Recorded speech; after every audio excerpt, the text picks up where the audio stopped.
Good afternoon. My name is Joel Schweitzer. I'm Regional Director for AJC.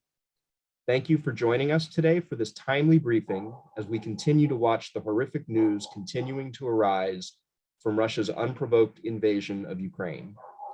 We are grateful that Consul General Tarasiuk has taken the opportunity during this time to address this joint audience of leaders through the American Jewish Committee and the World Affairs Council of Dallas-Fort Worth, and appreciate your coming to hear from him today. As the first Jewish organization in the world to support the restoration of Ukrainian independence in 1991, AJC strongly condemns Russia's invasion of Ukraine in flagrant violation of international law, stands fully in solidarity with the Ukrainian people, and remains totally committed to the principle of Ukraine's full sovereignty and territorial integrity. There must be a firm, sustained, unified Western response. The goal must be to convince Moscow that the costs of such an illegal act ultimately far outweigh any perceived benefits that Moscow may be anticipating. Russian aggression simply cannot go unpunished. In AJC's diplomatic advocacy, we have and will continue to urge not only condemnation by foreign governments, but coordinated steps that will isolate and impose severe sanctions against Russia.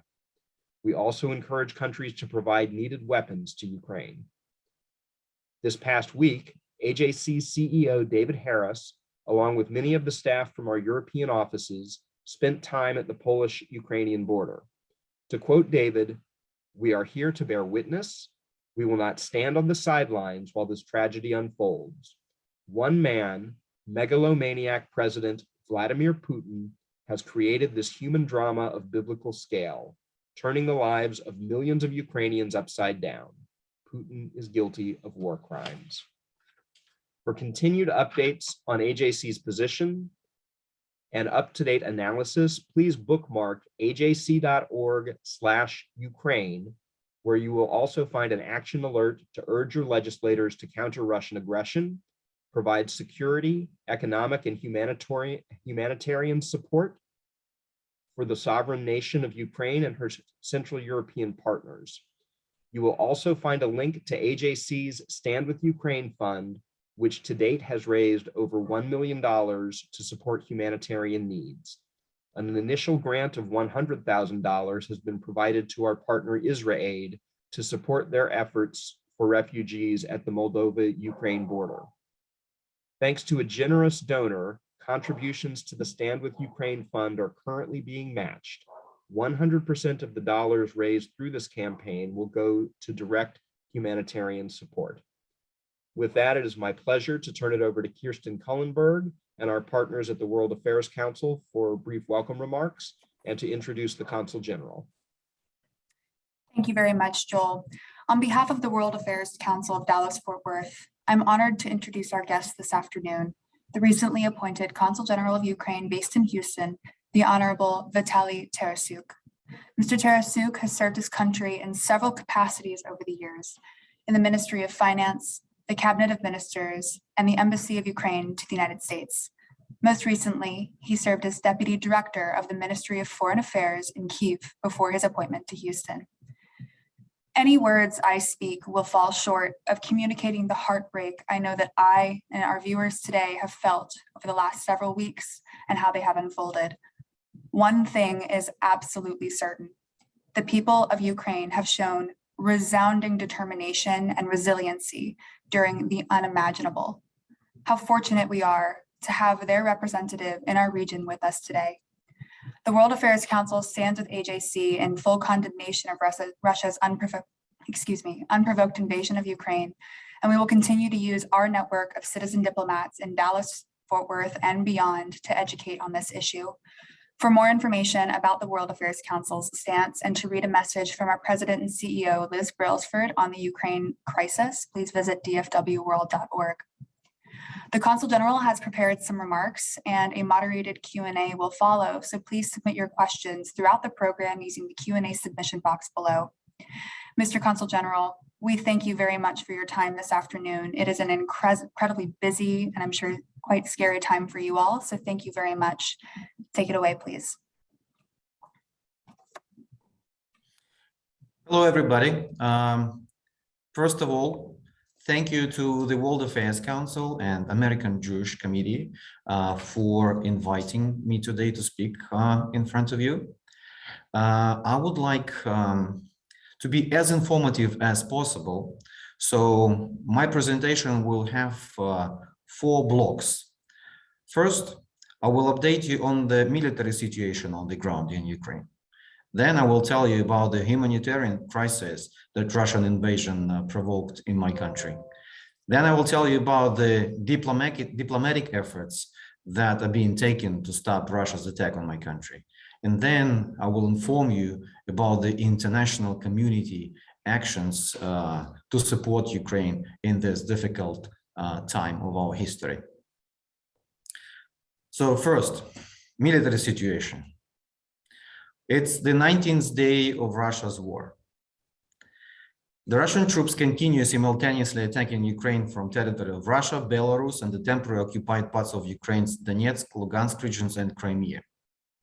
This is a full-scale war launched by Russia against Ukraine. It's not a conflict in Ukraine, like some media still call it. Proper wording is critical, including within the international organizations. The main directions of Russia's invasion remain Kiev, Kharkiv, southern regions of Ukraine, Donetsk and Lugansk regions. Russia fires hundreds of missiles at residential areas and military positions, attacks with aviation, tanks and artillery, and sends subversion and reconnaissance groups. Amphibious landing to the Odessa region of Ukraine remains possible. Russia has significant air advantage, which it actively uses by attacking military positions and civilian infrastructure, killing dozens of civilians daily, bombing Ukrainian airports. On March 13, Russia's missile attack on the International Center for Peacekeeping and Security in Lviv region left 35 people dead and 134 wounded. We urgently need no-flight zone or air defense systems and fighter planes. This would significantly accelerate the end of the war. Several towns were temporarily occupied, including Kherson and Melitopol. Some are attacked and besieged on the ground, with severe damage to residential areas and numerous casualties among civilians. Cities like Kharkiv, Mariupol, Mykolaiv, Sumy, Chernihiv. The territory of Belarus is actively used by Russia for its military purposes. Missiles are launched from the territory of Belarus. Airfield and rail networks are used for transportation of Russian personnel, cargo, and ammunition. Fuel is supplied to the Russian troops on Ukrainian soil. Direct engagement of Belarus armed forces remains highly probable. On March 11, the Russian aircrafts entered Ukraine's airspace and shelled 3 villages in Belarus, located on the border with Ukraine. This was a false flag operation aimed at providing pretext for Belarus' direct engagement into Russia's war. Lukashenko's regime shares responsibility with Kremlin for its war against Ukraine. Despite significant military advantage, Russia failed to reach its key goals. Ukraine did not surrender in 3 days, as Kremlin was expecting. Kyiv as a political and military command center remains intact. No big cities, with only exception of Kherson, were taken. Ukraine managed to establish defense and counterattacks. No one greets Russia in Ukraine. In the towns temporarily under control of Russian troops, Ukrainian population is actively protesting against them. In the city of Kherson, Russian occupiers attempt to establish another fake People's Republic. Both local residents and local authorities rejected this stage show. Having failed to make Ukraine surrender after a so-called blitzkrieg, Russia started searching for fake pretexts to justify its war of aggression. Despite Russia's false allegations, Ukraine has neither intention nor steps taken aimed at creation of a nuclear weapon, and this was confirmed by International Atomic Energy Agency. Various Russian officials falsely accused Ukraine of non-existent biological or chemical weapons, and this was dismantled by the UN on multiple occasions. We continue to fight, and we will win. Ukraine has activated its right for self-defense according to the UN Charter Article 51. Ukraine's armed forces fight Russia's armed forces, and more than 100,000 Ukrainian citizens have already joined the Territorial Defense Unit. Almost 20,000 volunteers from 52 countries of the world are coming from abroad to join Ukraine's International Legion. And I can tell you that we as a Consul General here in Houston, we receive every day hundreds and hundreds of emails of Texans and Houstonians who want to join the Ukraine's fight for its independence and democracy. Almost all Russian troops prepared for invasion have already been sent to Ukraine. They were stopped everywhere and face severe logistical challenges. 31 battalion tactical groups lost their combat capability. So-called hidden mobilization is taking place in Russia. The Russian troops are suffering heavy losses. As of morning, March 14, they constitute more than 12,000 personnel, 10 times more than Ukrainian military losses. 77 aircrafts, 90 helicopters, almost 400 tanks, 1,250 armored vehicles, 150 artillery systems, 34 anti-aircraft systems, and the list goes on and on. Up to 700 Russian military were taken captive. And the numbers are not exact because the situation on the ground changes very rapidly. And more Russian soldiers refuse to go to war and surrender. The Russian leadership attempts to conceal real losses of the Russian troops in Ukraine, afraid of mass anti-war protests, including by blocking social networks, intimidating media, censorship, high fines and imprisonment of up to 15 years, as well as using mass graves for Russian military killed in action. Still, truths cannot be hidden. On March 2nd, Russian side recognized losses, but only a small part of them. 92% of Ukrainian citizens are convinced that we will win this defensive war against Russia. Mayors of Ukrainian towns reject Russia's proposals to surrender. Russia's irresponsible actions pose the gravest nuclear threats. On March 4th, the entire Europe was put on the brink of nuclear disaster when the Russian troops began shelling the largest in Europe Zaporizhzhia nuclear power plant. Fortunately, Ukrainian firefighters managed to put the fire out. It was seized by Russia. The situation remains very fragile. The Russian occupiers have declared that the plant is now under control of Rosatom, which raises additional concerns on nuclear security. Chernobyl nuclear power plant was seized by the Russian troops. On March 13, Ukrainian repair teams managed to restore electricity in its power line damaged 4 days earlier, which could lead to the leak of radiation. The situation remains very fragile. On March 10, Russian troops fired rockets on facilities of Kharkiv Institute of Physics and Technology, which also contains nuclear material and its experimental reactor. Russia's nuclear deterrence forces remain on alert, and threats by nuclear war from them continue. On 11th of March, UN confirmed the use of cluster munitions by Russian troops in populated areas, incompatible with the international humanitarian law principles. Now we'll tell you the situation on the ground in terms of humanitarian crisis caused by the Russia's aggression. Faced with military defeats, losses of personnel, and vigorous resistance, the Russian troops began indiscriminate attacks on Ukrainian cities with missile strikes and heavy artillery. Since the start of war, Russia sent more than 400 missiles to the residential areas. Documents and maps seized by Ukrainian troops from Russian prisoners of war confirm that bombardments of residential areas had been planned in advance. The number of civilians killed by Russian troops exceeds military losses. These are crimes against humanity. Humanitarian situation is rapidly deteriorating. The residential areas of such cities as Kharkiv, Chernihiv, Sumy, Mariupol, Melitopol, outskirts of Kiev, and many others are intensively shelled, leaving daily dozens of innocent civilians killed and wounded. The war situation remains in the besieged city of Mariupol, in which 2,187 civilians lost their lives, and this is the number of yesterday, due to Russia's attacks and blockade. The city's infrastructure, including residential buildings and hospitals, continue to be destroyed. According to the Prosecutor's General Office of Ukraine, 90 children were killed by Russian invaders and more than 100 wounded. kindergarten, schools, universities and hospitals, airports, fuel stations, bridges, water reservoirs are targeted. 369 educational institutions, 111 hospitals, and more than 1,500 residential buildings were damaged or destroyed. Many people have lost their homes. According to the UN data, as of yesterday, almost 3 million persons left Ukraine, and almost 2 million became IDPs. Faced with logistical challenges, Russian troops began pillaging local residents and robbing humanitarian convoys. Now the Russian army in Ukraine has been ordered to switch to self-sufficiency. Kremlin efficiently sanctioned looting in Ukraine.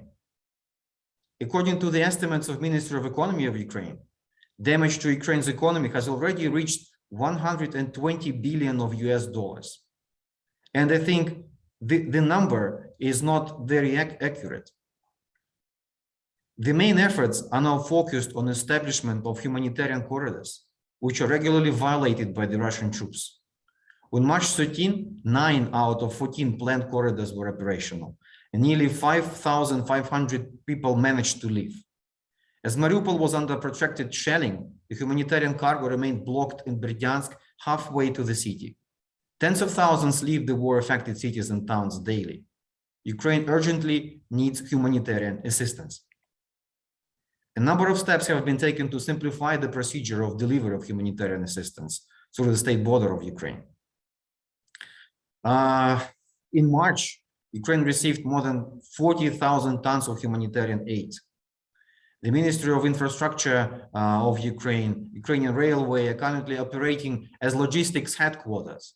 We're grateful to our partners and expect a more active involvement of international organizations in humanitarian aid, including establishment of humanitarian corridors blocked by the Russian troops right now, ensuring delivery of humanitarian relief to the medical facilities and provision of critical food supply to the civilian population. UN Humanitarian has launched emergency appeals for a combined 1.7 billion to urgently deliver humanitarian support to people in Ukraine and refugees in neighboring countries. Russian military aggression threatens thousands of foreigners in Ukraine. We regret that while they had been warmly welcomed in our country, nowadays Russian invasion put their lives at high risk. Despite Russia's propaganda, and we sometimes even see traces of Russia's propaganda here on TV in US, there is no discrimination based on the race or nationality, including when it comes to the crossing of the state border by foreign citizens. On March 13, US journalist Brent Bruno was shot dead by Russian troops while filming evacuation of civilians from the town of Irpin, that's near Kiev. We call on all foreign governments to demand from Putin that he immediately stops his war in Ukraine. War launched by Russia against Ukraine is not only the gravest military threat to international community, but a severe challenge to global food security. Ukraine exports comprises 10% of all wheat, 16% of all corn, 55% of all sunflower oil in the world. Due to the war, food exports from Ukraine are currently suspended. As war is unfolding, the situation will further deteriorate. A large deficit of grain production and exports will cause a significant increase in world grain prices. 400 million lives in the Middle East, North Africa, and Asia are at risk of unstable access to food, malnutrition, and famine. Now I will pass to the block where we'll tell you about the diplomatic efforts that are being taken by Ukraine and by the international community to stop Russia's war against Ukraine. The world supports Ukraine and Russia becomes increasingly isolated. The Committee of Ministers of the Council of Europe suspended Russia's right to representation. UN General Assembly, with overwhelming majority of votes, it's 141 yes and only 5 no, with 35 abstained, adopted the resolution on Russian invasion to Ukraine. 13 diplomats were expelled from the Russian mission to the UN. Russia was suspended from the Council of the Baltic Sea States. 45 OSCE participating states have invoked the Moscow mechanism for Russia's war against Ukraine. UN adopted the resolution Situation of Human Rights in Ukraine stemming from the Russian aggression. European Organization for Nuclear Research has condemned Russia's military invasion into Ukraine and suspended Russia's observer status. OECD decided to immediately suspend the participation of Russia and Belarus.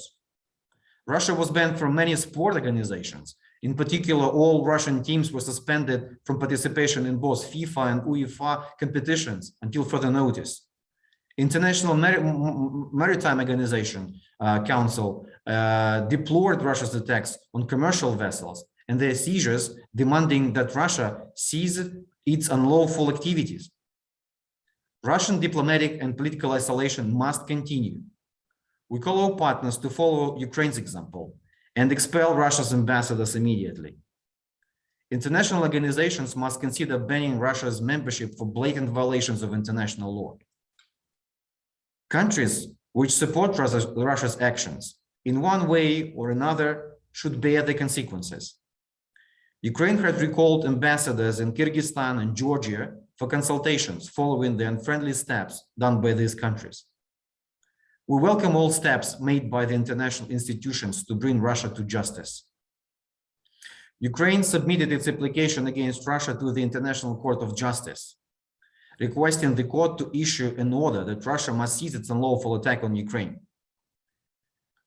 The government also applied to the International Criminal Court, and the Criminal Court prosecutor opened an investigation into the situation in Ukraine. The ICC investigators have already been sent to Ukraine to collect evidence.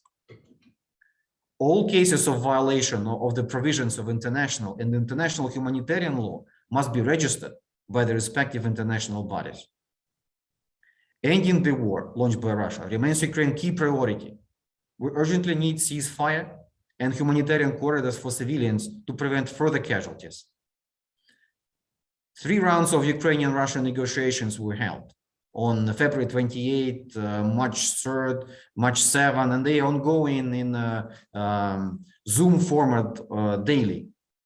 The working groups were established. The next round is planned for today. No ultimatums will be accepted by Ukraine, in particular on the territorial integrity. We regret that the Russian side took unconstructive stance on Ukraine proposals on ceasefire and humanitarian corridors during the meeting of Minister Kuleba with Minister Lavrov in Turkey on March 10. Ukrainian parliament adopted a number of decisions and appeals, including to the UN, on the need to send peacekeeping forces to Ukraine. We need international legal guarantees of security. Such guarantees can be provided in particular by the UN Security Council member states and Ukraine's neighbors, similar to the mechanism envisaged by the North Atlantic Treaty. With regards to the actions by the international community, I can tell you the following. Ukrainian people are dying for the freedom of Ukraine and Europe. And Ukraine strives for a full-fledged European Union membership.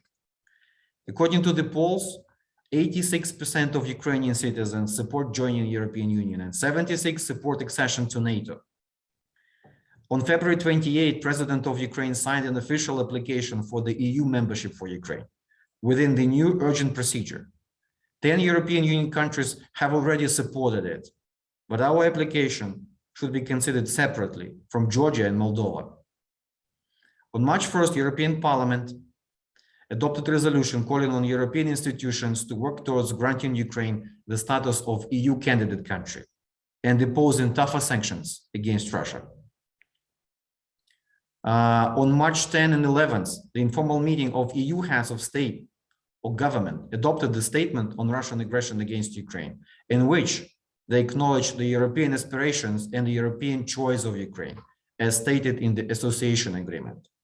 We are grateful for the decision already taken by our friends and partners for arms, military equipment, and ammunition sent over to us by our partners, for the decision of Turkey to block the access of Russian warships to the Black Sea, for introducing the ban on Russian air vessels in the airspace. EU, USA, UAE, Canada, North Macedonia, Moldova, Norway, Iceland, Switzerland, Montenegro, Albania, other countries done that. For the humanitarian support provided to the citizens of Ukraine, for fuel supplies, The unprecedented sanctions are of particular importance. Isolating Russia's economy and severely undermining its economic and financial capacities to continue aggression is very important. Atrocities which continue to be committed by Russia in Ukraine confirm that sanctions must be further strengthened and expanded. Russia lost access to half of its gold and currency reserve. Russian currency has drastically depreciated, almost twice as of now. Russian companies go bankrupt. Doing business with Russia becomes increasingly toxic, and many international corporations have already left Russia. This process continues. Russia's sovereign ratings are downgraded, leading to default on public debt. Russia's economy will face deep recession. Further actions need to be done immediately. No-flight zone over Ukraine to cease the shelling of civilians by Russia and ensure the safety of critical infrastructure, such as nuclear power plants. Strengthening Ukraine's air defense system, including by providing military aircrafts.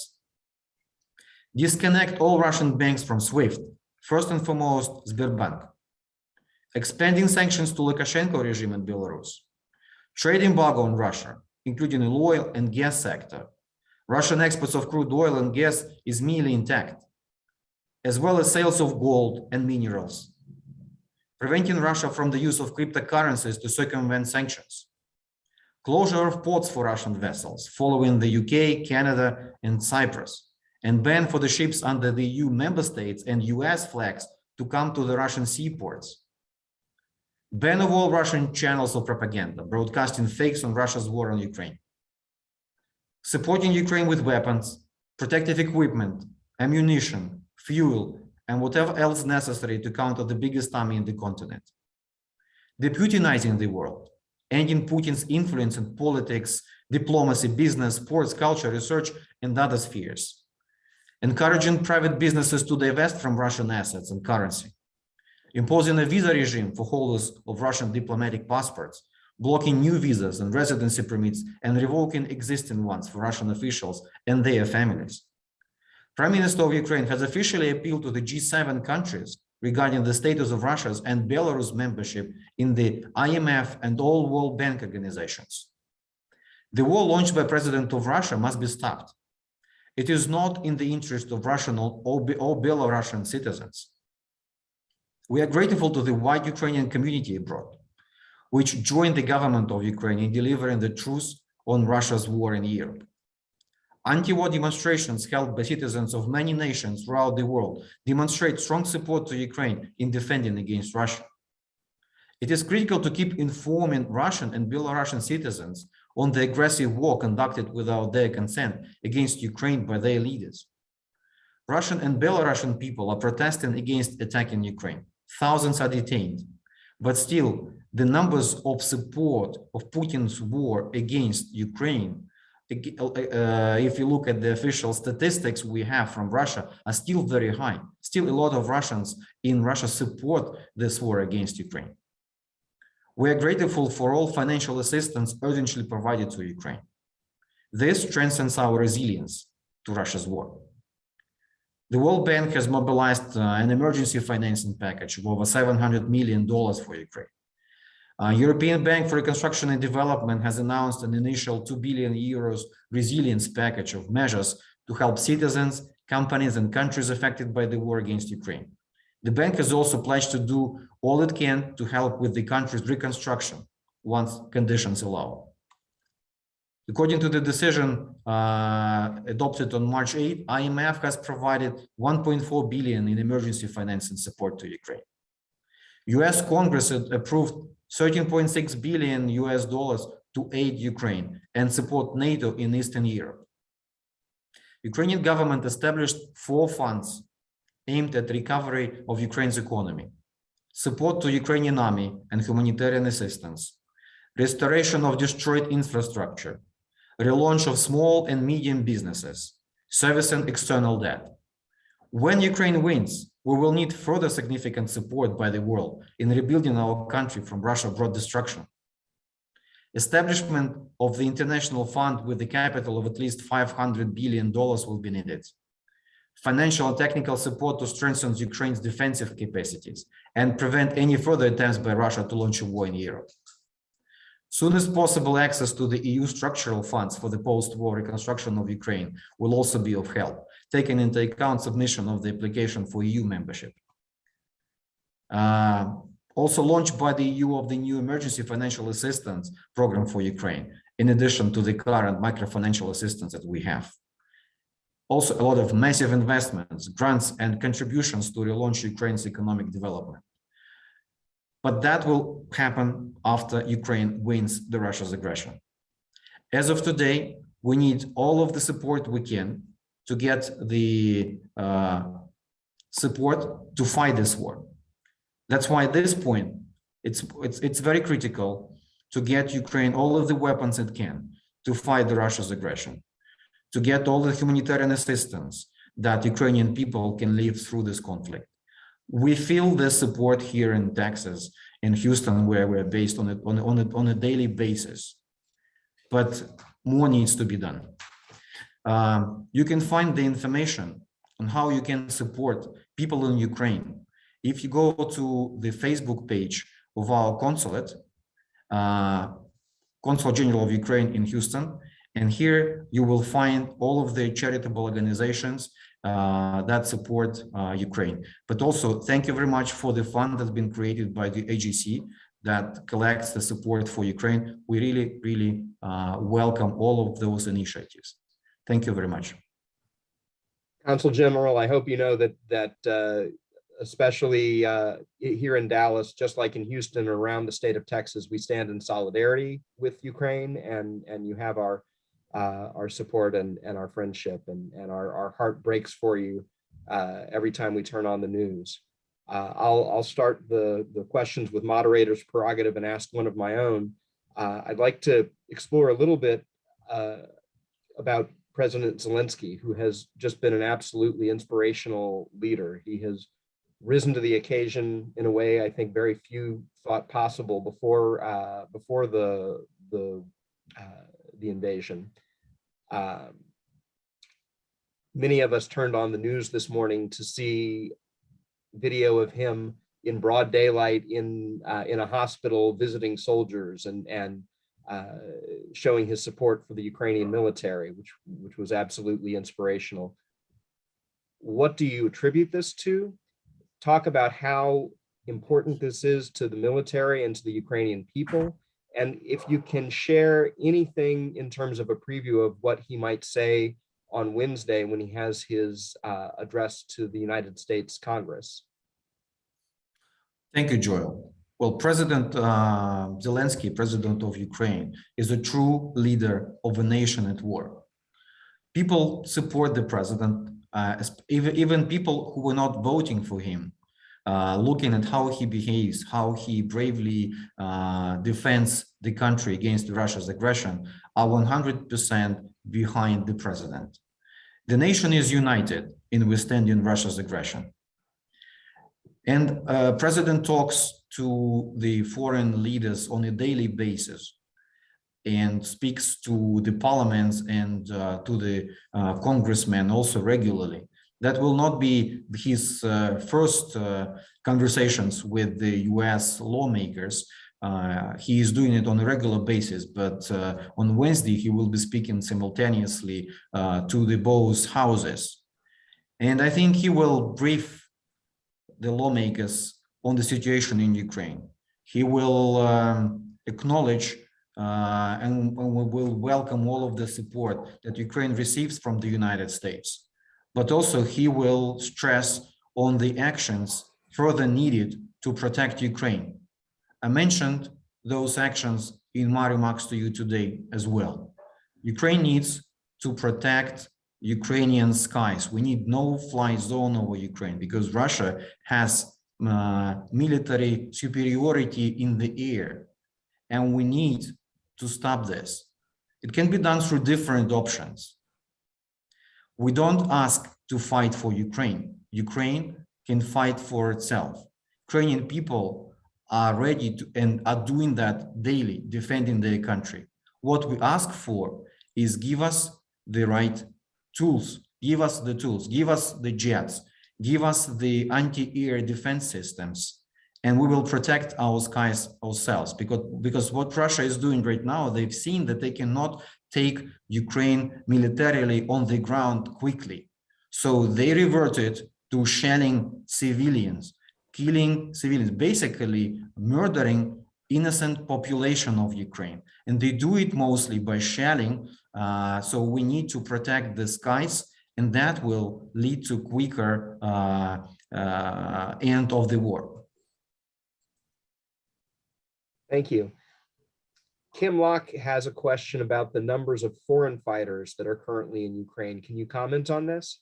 Well, yes, sure, Joel. I cannot give you exact number, but in my presentation, I mentioned that more than 20,000 people already signed up to be fighters for Ukraine's democracy and for the Ukrainian people. But the number is growing on a daily basis. As I told you also in my remarks, we here in Houston, we receive on a daily basis hundreds and hundreds of emails of people with the military background who want to go and fight for Ukraine. There is a procedure. We don't know how many people will go through because we give those people instructions. They go then and have their documents provided to the military attaché of the Embassy of Ukraine in Washington, D.C. Then they have an interview there. And if they go through all of those procedures, then they are told what to do next, and then they can join. So it's a process, and I don't know the exact number, but more than 20,000 already registered as the fighters of International Legion. Thank you. Adel Hussein is concerned about the efforts of the Russian government that have come to light this morning about the attempt to evade sanctions through economic and military aid from the People's Republic of China. What are your thoughts on that? Is this a real concern? And what does it say about the state of the current state of the Russian military? Well, with regards to the other nations possibly supporting Russia, first we thought the UN resolution on Russia's aggression. Almost overwhelming majority of all of the nations globally support Ukraine in its defense of its territory, its independence, and territorial integrity, and condemn Russia's aggression against Ukraine. We also saw comments yesterday by the Chinese ambassador in the United States, basically saying, I will not quote, but he was not confirming this information about China's involvement in support Russia's militarily. I don't think it is in the interest of China to be aligned with Russia. Russia is becoming more and more toxic and isolated globally. And China, as a global player, will not benefit to be a close partner of such pariah as Putin is today. Thank you. Many are calling actions like the bombing of a maternity hospital and the shelling of a nuclear plant war crimes. And in fact, AJC has unequivocally asserted that these are war crimes. Does Ukraine believe that? And what do you think should be done to ensure that Putin is held accountable for them? Well, look, that was also a part of my presentation. That's definitely crimes against humanity. That's definitely war crimes. And Putin is a war criminal. And we already, as I said, have we work with the ICC and also Criminal Court of Justice in The Hague. We collect all of the evidence, and the courts already have their investigations on the ground, collecting all of those evidence for future process in The Hague. All of the Russians that are involved in this war against Ukraine, all of the military personnel, we know all of their names. All of them will be prosecuted as war criminals, as well as the regime of Lukashenko and Lukashenko himself. Thank you. Under what circumstances do you think that President Zelensky might negotiate a settlement with President Putin? Say, for instance, Russia succeeds in occupying Kyiv, and And what do you think a settlement might include? Well, I also told you in my presentation that Ukraine will never cross the red lines. And the red lines are Ukraine's sovereignty, independence, and territorial integrity. What were mentioned by the speaker of the head of the presidential office, that Ukraine may discuss our relations or attitude to the North Atlantic Treaty Organization, that may be on the table. But first of all, what Ukraine wants before any real negotiations can start is a ceasefire and withdrawal of Russian troops. Thank you. This next question comes from Miles Zitmore, who notes also that his family name comes from the city in Ukraine of Zhytomyr.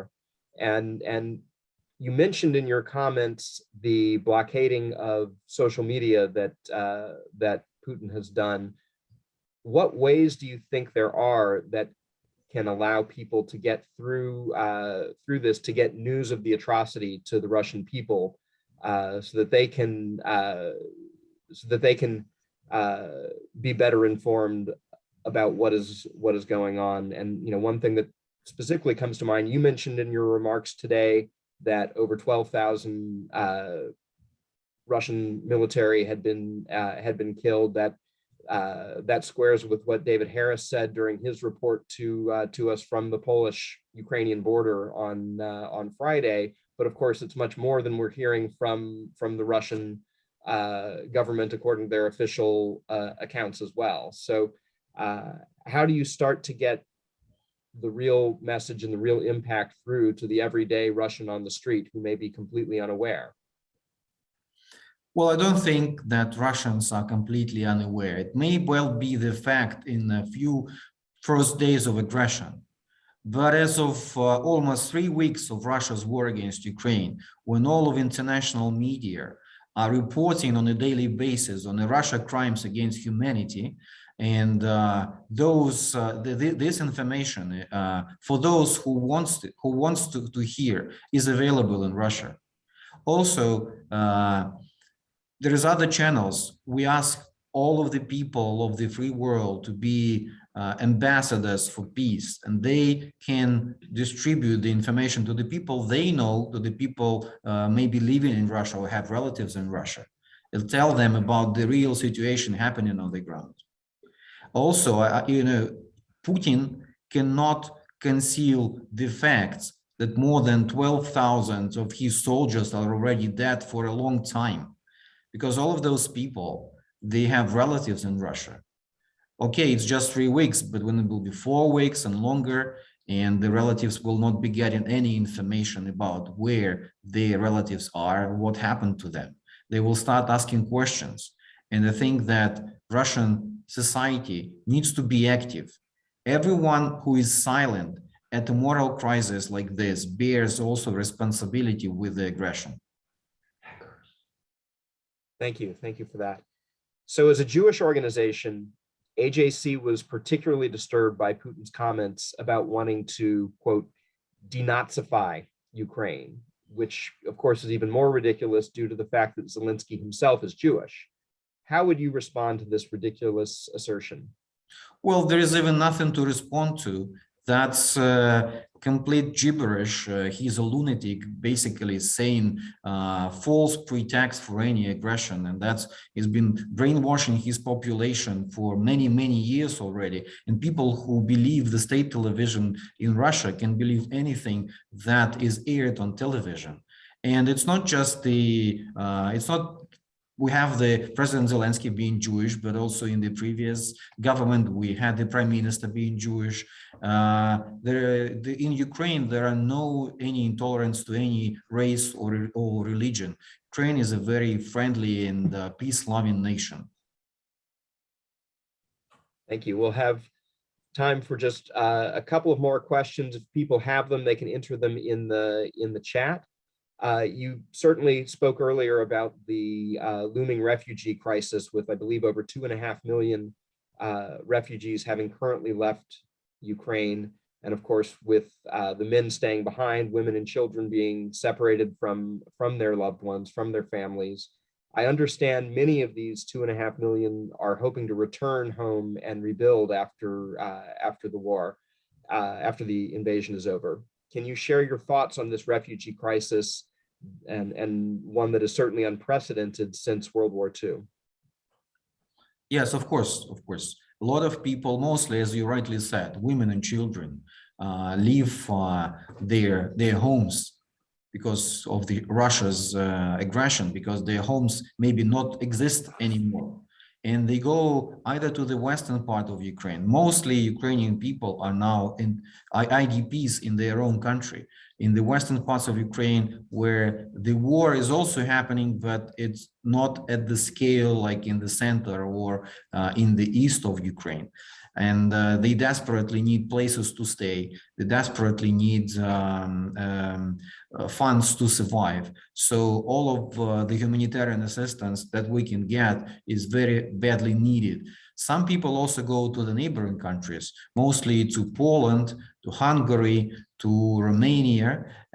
So those countries, they also need support of international community for establishing special places where Ukrainians can stay, where they can have shelter, where they can have access to medicine and food. And as I said, it's mostly women with young kids. So you can imagine how difficult it is for them to be in a foreign country without means to survive. So this is a real humanitarian crisis. And anything we can do to ease their situation is very much needed. It will be greatly appreciated. Thank you. Sarah Sampson asks if you have any insight as to whether immigration policies might be relaxed here in the U.S. to allow for more Ukrainian refugees to move here, and if so, are there ways, and it may be too early to be able to answer this, that we can help with the transition, getting them here, welcoming them, resettling them here in the United States? Thank you for this question. I can tell you that as of today, there is no special policy for the refugees coming from Ukraine. The only policy adopted by the administration as of today is a temporary protective status, but it is given to the people who were already in the United States before the March 1st and cannot go back to Ukraine right now because of the hostilities. But all of the new people who may come to the United States, to their relatives who have relatives here as well, they cannot get the status as of today. We're talking to the administration about changing this. So discussions are ongoing, but there is no any decision yet. Thank you. I wanted to talk a little bit more about the no-fly zone, and Ray Termini asks a question about whether you think the use of a no-fly zone will increase the risk of a nuclear war or World War III, as has been talked about a lot. However, I also want to make a distinction. There's a difference between a no-fly zone that is implemented by the US or by NATO, or one where, as you indicated before, Ukraine just wants the tools to be able to defend itself. I know about a week ago there was that talk of Poland its area MiGs to Ukraine, and that fell through in the last minute. Are there other possibilities of something similar to this happening so that you can protect your airspace without what might be perceived as an increased provocation from NATO or the United States or our allies? Okay. Yeah, look, as I said, Ukraine is willing to fight and defend its country. A lot of people are enrolling in territorial defense units, and we need to equip them. We need to give them the weapons that they can fight and defend their country. So, and the weapon is being provided, but more is needed. With regards to the air defense, look, I don't see a big difference. When you provide Ukraine with Stingers and anti-air defensive system, how is it different if you give Ukraine an airplane?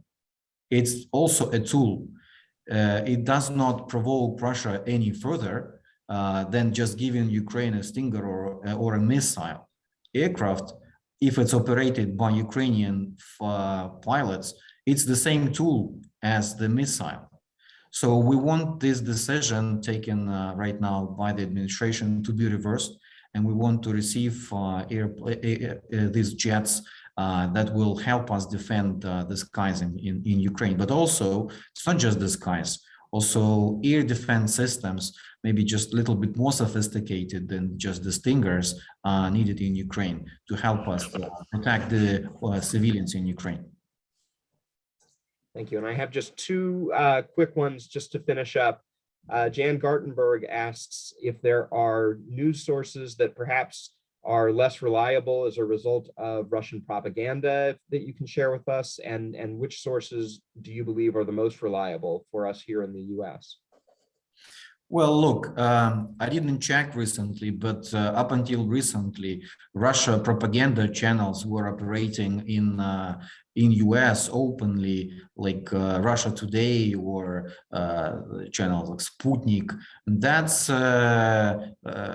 Russia's government propaganda machine. That's their channels of disinformation.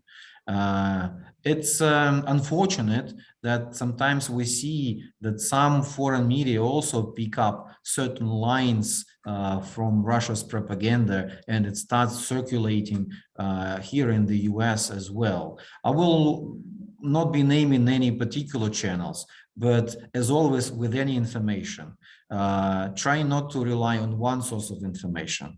Try to, if you are interested to research something, look at least at 2 or 3 different sources of information, and then you will see then that situation is not like sometimes it is portrayed on TV. Also, you can get an update from us. We can send you on a regular basis, Joel, if you're interested, and then you can disseminate among those who ask. We have daily war bulletins that we send out to all of those who are interested what is happening in Ukraine on the ground on a daily basis, 2 or 3 times a day, where the president of Ukraine official remarks or the Ukraine's military official remarks. Then when you look at TV and then we'll read what we will send you, it will make more sense. You will have more complete picture. Thank you. And then finally, Adel Hussein would like to know, apart from dollars, what items can be donated to support Ukraine, the humanitarian needs, as well as the military needs? Well, look, Ukraine needs helmets. Ukraine needs body protective vests. Ukraine, that also can be collected by ordinary citizens.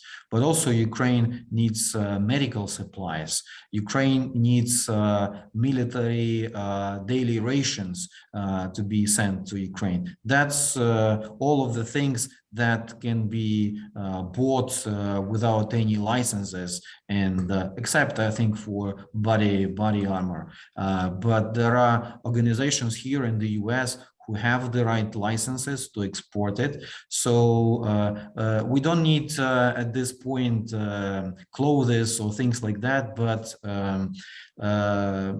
food, but in canned food, and especially like daily rations. That's needed. That can be easily prepared on a battleground.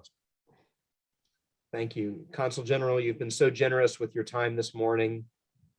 Thank you so much. And again, we stand in absolute solidarity with you and your country. We'll continue to monitor events on the ground and to be vocal supporters of Ukraine as you continue to assert your sovereignty in the face of unprovoked Russian aggression. I would like to remind our audience that they can remain updated and contribute to the Stand with Ukraine Fund at ajc.org. And I'll ask the consulate to please do include me on those updates, and I'd be happy to send them along to folks if they'd like. Finally, the partnership between AJC and the World Affairs Council is both longstanding and deep. This is exemplified by the International Perspective series, for which the next session will take place on April 6th at a lunch at the Crescent with Robert Greenway, President and CEO of the Abraham Accord Institute for Peace. For more information on this series or to register, please visit dfwworld.org/IPS. That's dfwworld.org/IPS. Thank you and good afternoon.